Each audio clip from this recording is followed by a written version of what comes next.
Jonas J. Campbell says, I'll bet Alonso got the rights to her book back. Well, why don't we put a pin in the super chats for now right there, because that's the big story of the day, I guess you could say. Yeah. We have a ending, I guess, to the whole Victoria Alonso drama over at Disney. They have settled, to no one's surprise, really. It was an undisclosed amount, but they just say it's in the millions. I would imagine single-digit millions, even though her exit package probably would have initially been in the at least teen millions, I would say. Somewhere between 15 and 20 million, I think we were suggesting yesterday. But, yeah, it sounds like Disney got off light. And I'm curious if she did get her rights back or not. Because that is something it's going to be a hot book. Yeah. Like, wow. No, actually, Paul, what he's referring to is, I know you're joking, but we had learned that a lot of Disney employees don't have the rights to their biography. It's baked into their contracts that Disney owns the rights to their biography. That is so weird. But basically, so like, we own your life story. You work for us, then not even your story is yours anymore. Yeah, that's just evil. Yeah, that's pretty harsh. Yeah. I see why they do it, though. It's obviously to stop like any kind of like embarrassing autobiographies later on. Exposing Disney for the shit company it is. So it's like, okay, you want to write a book like Bob Iger, do like a management book that's disguised as your life story. Well, we're going to have approval over it. I don't blame them for it, because otherwise, imagine like all of the shitty books that would come out over the Eisner years and everything with the Reed Creek, all the stuff that could be exposed for a corporation like that. So, I mean, it seems horrible what you would have something, but I do kind of like see it, because that's the only way to prevent these memoirs exposing Disney's dirty laundry from coming out. Well, except, and of course, then you have to pay them well enough to make it worthwhile. Well, that's the issue. So in law, you can't stop someone from making money without compensation. Yeah. So you could sign it and be prevented from writing it while you're working for them because you're being compensated. But the moment you get fired or you leave or something, unless they pay you for the privilege of not publishing it, they can't do that legally. Yeah.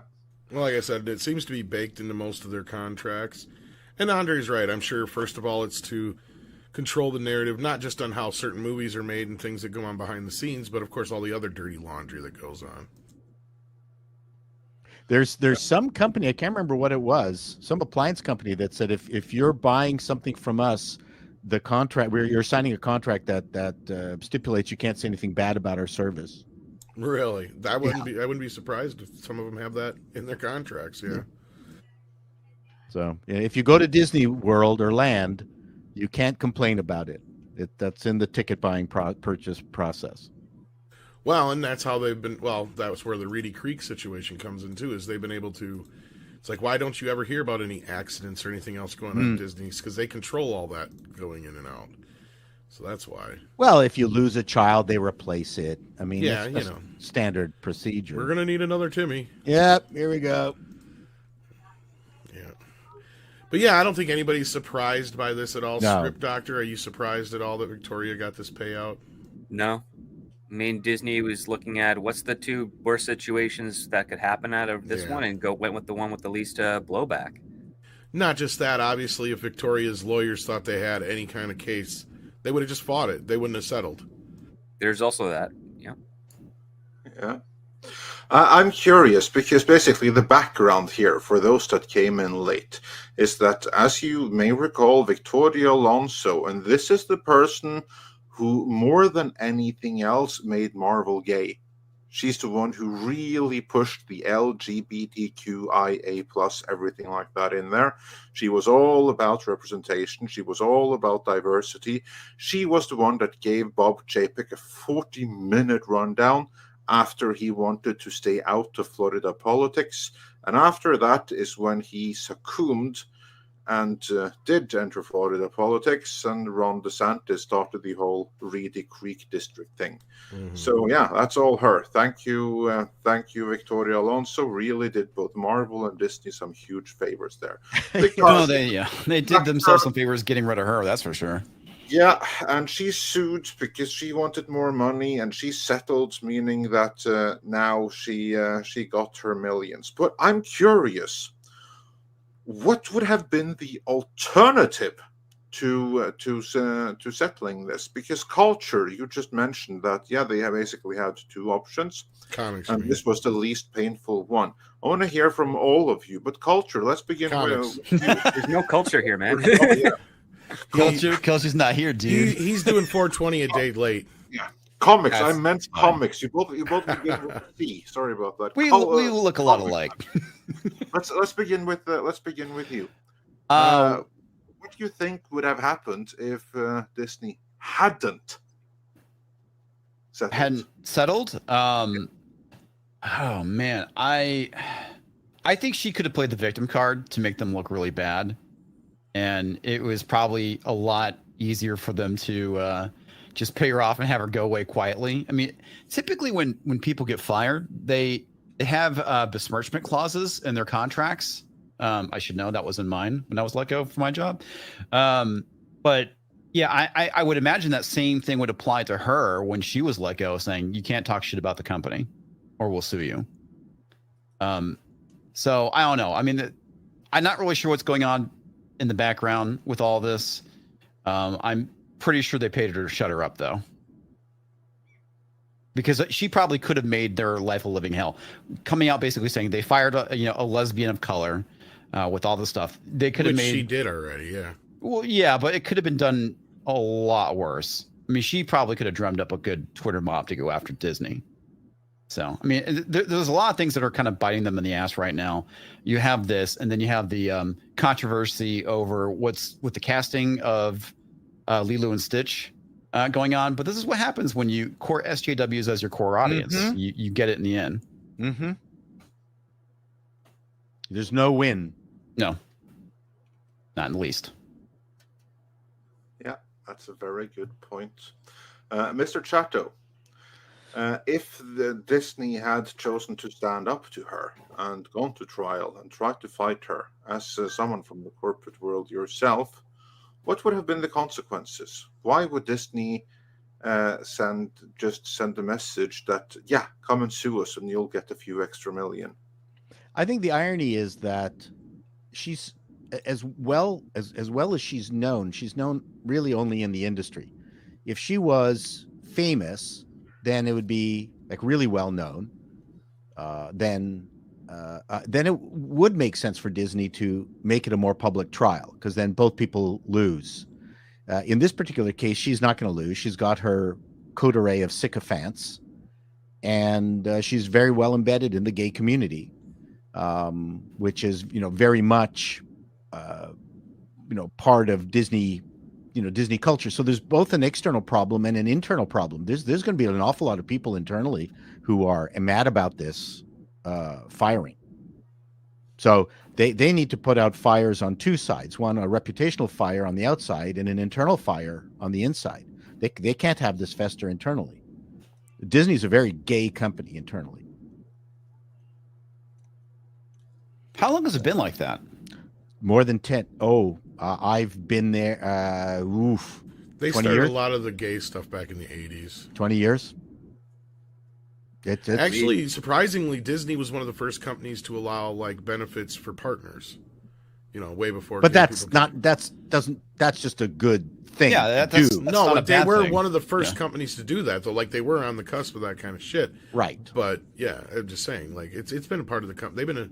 It's not like it hasn't been diverse. That's my whole point for years. Like everybody said, about the whole we want more gays in our entertainment. Well, it's like 90% of the people in entertainment are gay. What are you talking about? Like, Yeah, they have been forever. Yeah. Yes, and Hollywood has been, Jews and gay. I mean, Pretty much, LGBTQ community has.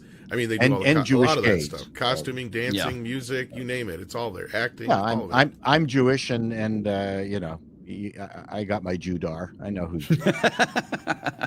And but the thing is, you know, Disney has also been disproportionately one side of the gay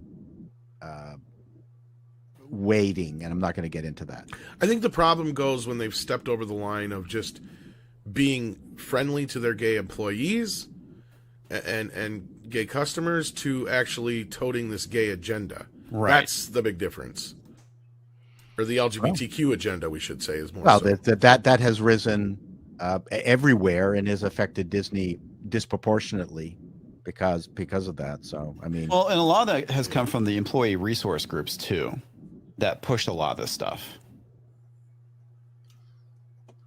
Yeah. Well, as far as yeah. No, I mean, when I was down there, I had a lot of wonderful flaming friends, and they're all old school. They would never have. oh, I love. They older never gay men. would They're have awesome. They're funny as hell. supported this. No.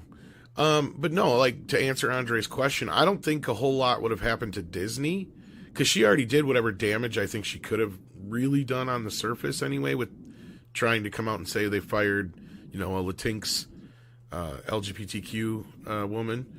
I think that basically Disney would have won the case, but I don't think they wanted to drag this out in court. I think they figured out that it would have cost them just as much to just pay her out now or more to drag it out in court. They didn't want to chance any kind of discovery coming up and making them look any worse than this already did.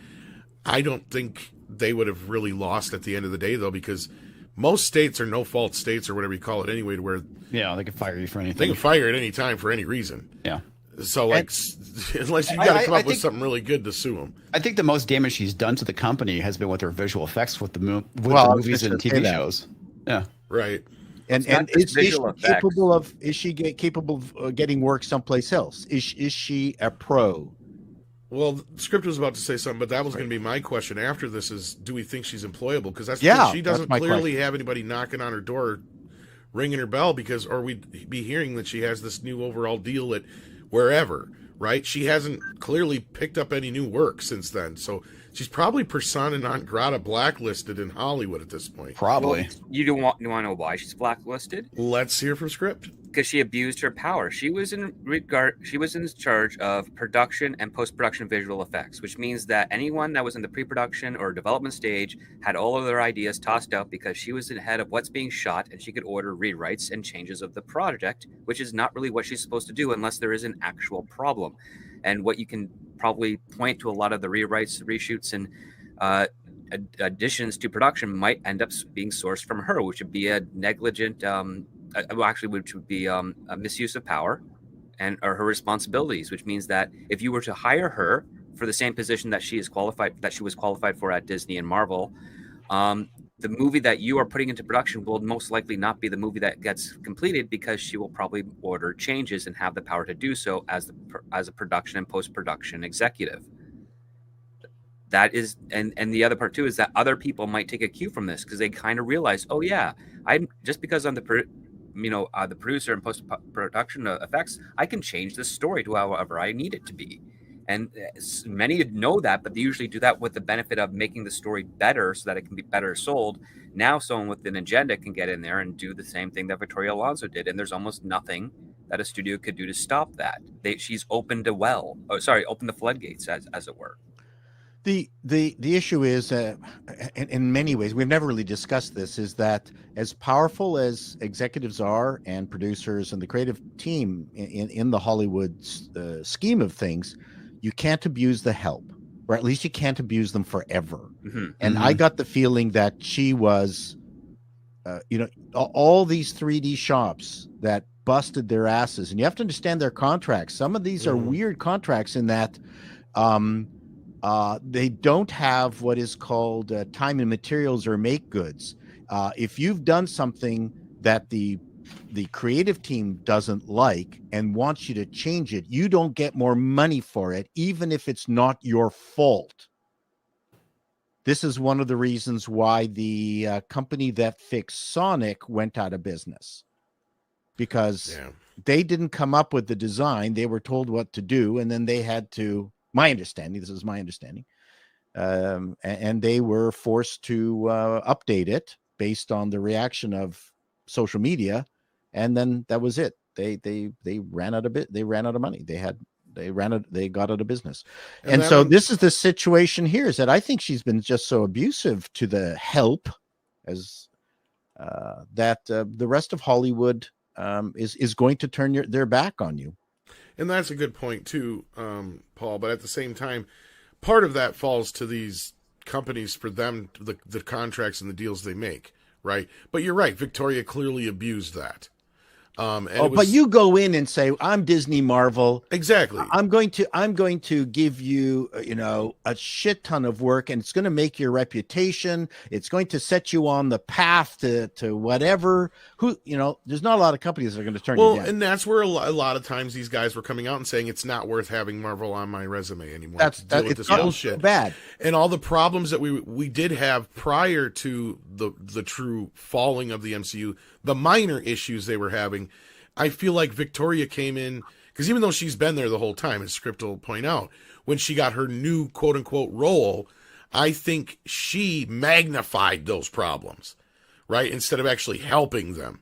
So every little thing that was going wrong, she just basically expedited it, right? And not only that, clearly that's when we started hearing people having issues with the visual effects more so than ever before. Because, we always heard they were a bit of the pain in the ass, right? Like sometimes they'd change something or something would have to be changed at the last minute. But it never was before to the effect it was now. Like every single time one of these movies would come out, we'd hear of more and more animators griping about the same things compared to what the first 10 years of Marvel. And in some cases, the animators have to blame themselves, because I was in the 3D business, and there's always someone willing to undercut you to just get a job. Well, and that's where I was saying is, yes, that comes also down to the people who are making the job. You can't go any farther down. Jobs, yeah. I mean, you quote really low, and then you just you pray to God that they don't want changes, and as soon as they do, you're sunk. So some of that has to do with the 3D shops themselves. Yeah, and that's what I was getting at. Is it's down to the people making these deals for the animators. They need to make better deals. So you can't blame everything on Marvel, but we do have another guest joining us who has some insight into this, I'm sure. Mr. Jonas J. Campbell, how are you doing? I'm doing pretty good. How you guys doing? Doing all right. I don't know if you've ever met comics before, but I think you've met everybody else here. I have not. I saw that Culture was on last night. I didn't get to chime in the comments. I'm usually a little hyper-verbal in the comments. I apologize for that, but I'm looking forward to watching more of your content, Comics. Oh, thank you. Nice to meet you. Good to meet you. So here's my theory with this Victoria Alonso situation, and I don't want to call 4D chess here, but Bob Iger could not lay off Victoria Alonso just right out without having to answer for firing one of the most powerful gay executives in Hollywood. So I think the contract thing added a layer of protection for the company. Even though it's clear that she was incompetent in the role, you can't say that you're firing her for the lack of merit in her position. And so now she's sued and they've settled, and she probably will get the rights to her book back. That's supposed to be coming out within a month, actually. So I think whoever wrote it, and I don't think Victoria Alonso actually wrote it herself, their book will be coming out on May 2nd. I think that these are all the steps that they had to take to fix Marvel. Whether or not it's going to be successful, we'll see by the end of, I don't know, sometime next year. Yeah, you're not wrong. But the other thing you have to also remember, I mean, even though Disney does have the whole stipulation in their contract offer that they own the rights to your life, the person on the other end of that contract has to agree to it. And a lot of people in Disney are actually very important enough that they can get away with that, not having to sign that part of the contract or not having that clause in their contract.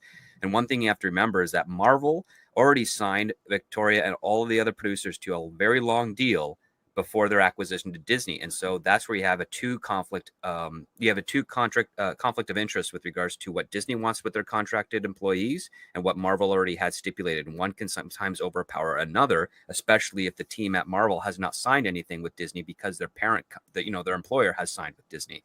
There's no trickle down effect unless the people underneath agree to it. And in Victoria probably can tell anything that she wants up to before her promotion at Marvel, where most likely a renegotiation occurred and maybe that stipulation was implanted, unless she said, no, I'm a Victoria Alonso, you don't get to have my memoir rights. or decisions for that.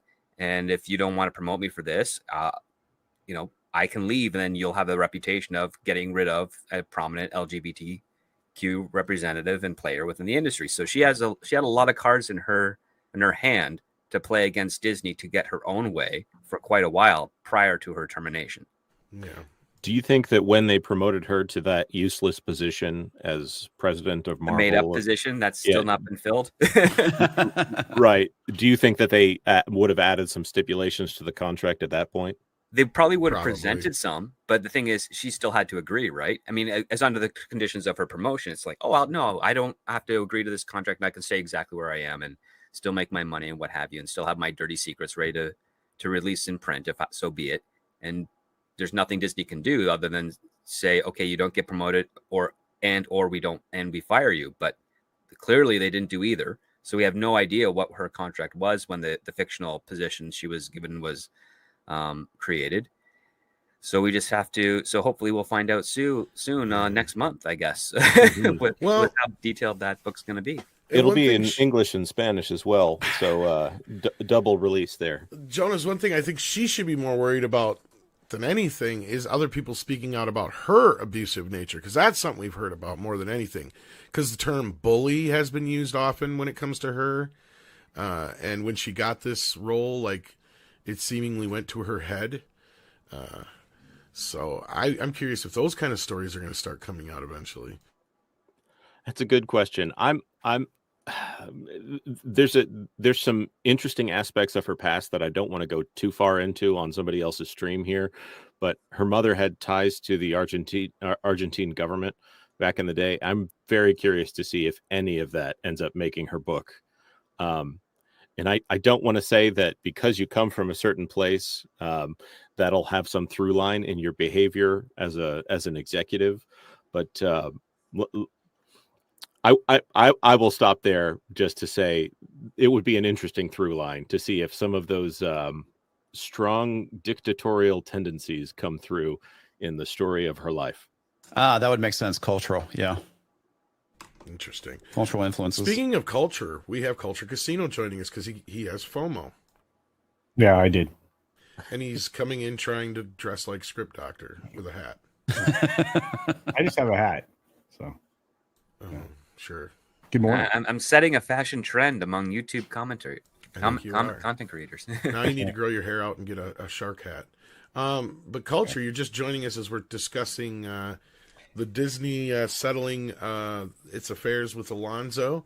The question that was posited by Andre is, what would have happened had they gone forward with this? We've all given our feelings on that. What do you think would have happened had this moved any farther forward than it did? I still hold that she would have lost the case, because the merit of the arguments legally would have been on Disney's side of the equation, but it would have been, kind of a PR problem for them, more so than it already has been, just from the industry itself. So in order to not hear a bunch of creatives whine and complain and, screech into the internet for a while, they're literally writing her a small check, compared to what I would call it basically shut up money. Yeah, that's probably the better way to put it. But I still hold that she really had no merit. And this is why it got to a quick resolution. I'm also surprised that they didn't kind of go scorched earth on her and just say, okay, well, we're going to write you a check, but we're going to burn down the place at the same time. Like I said, Disney right now just wants her to go away. And it would have been a lot easier to have her go away by not renewing her contract, but it just didn't work out that way. They didn't have the time. I just wish it did go to trial, because Disney's lawyers, they're corporate lawyers, they're on retainer. They're being paid whether they work on that case or not. So It doesn't really matter. It would have been great if I think Disney looked at it the way of, well, we can make this go to trial and really expose how incompetent she was. However, that will probably open up a lot of our dirty secrets. So, right. Oh yeah, big time. I mean, it avoids her effects houses be like, but yes. There's another side to that as well, because by essentially rolling over the way that they did, Now they have set the precedent. If you're unhappy with being fired by Disney, go ahead and sue us, and we'll pay you a few extra million just to make you go away. Right. And they're about to fire minimum 7,000, many more probably. And I'm sure that among those 7,000, there's going to be a few people who now have seen, well, she got away with suing them. What do I have to lose? I'm wealthy enough that I can pay a lawyer to set up a lawsuit. I'm like, no harm, no foul. Like, the worst thing that can happen is it gets rejected, but I may get a few millions extra. They paid her off. Why should they not pay me? That's Well, you're kind of like forgetting the what I class action aspect of it. 7,000 Yeah. people could pull together for a class action lawsuit if Yeah. they wanted to. Exactly. There you go. And Disney will already now have set a precedent that, yeah, we fired you and we'll pay you some extra. So we're going to owe everyone else some extra. Just for that reason, I think it would have been in Disney's best interest to be like, you know what? You're not getting a dime, and we're sending a signal to everyone else here. Yeah, we'll get some heat in the press for it. We'll get some heat from this and that community, but we're going to fire so many people right now. This ain't personal. This is business. That's what everyone needs to see. And if you want to fight us, we have a legal team. You want to make it ugly? Bring it. We'll make it ugly. So no one else does this again. I agree with you, Andre. I mean, this does set a very bad precedent. But again, as Script pointed out, I think they were trying to avoid discovery. And again, if you're these big companies and you have these secrets buried, and we know that there are many bodies buried at Disney right now, they don't want them dug up. They really don't want their internal politics put on display for shareholders, because let me tell you, it would cost them so much money in valuation, market value. It would be. It's already costing them money, culture. Well, but it's going to be broader, bigger, I think, comics, and like I said, it could result in stockholders finding out some things that Disney says that they weren't doing, that they absolutely were, going against what they've said in all forms of different kinds of guidance, et cetera, because this is tied in many ways, not just to her incompetence and her breaking of her contract, because she was fired for cause, but it's it would lean into the financial aspects of how things work at Marvel and Disney overall financially. They just don't want any of that out there. And really we've seen from other recent legal battles with Disney that they are willing to get funky with their information requests. And not actually fulfill them. I still don't have resolution on that from the Reedy Creek situation, but the statement that no records were obtained from Disney being requested by the AG of the state of Florida, any documentation between Reedy Creek and the Disney company to show collusion between the two of them. Obviously, some things came to light, but it wasn't stated whether that actually came from the AG's, Inspector General, not Attorney General, Inspector General's requests of the company. I think it would look very bad for Disney to have to publicly admit why they fired Victoria Alonso. And I bet that would come up in emails. In this digital world, the number of people that are moving to chat services and email to document these kind of issues, I think it's probably going to be more of a liability going forward. If you don't want to be tracked, you say it on the phone. But I think there's probably a paper trail here talking about the massive amounts of money loss from Victoria Alonso running Marvel. I'm not saying Kevin Feige is not to blame for any of that, but no, 100%, I think, yeah. But having this person who doesn't want to edit things for the Kuwait market out of the way probably frees them up quite a bit to make some money and pick up any dollar they can if they can just get their movies back in line. That would be a good start. So let's see what you guys are saying out there in the chat right now. We've got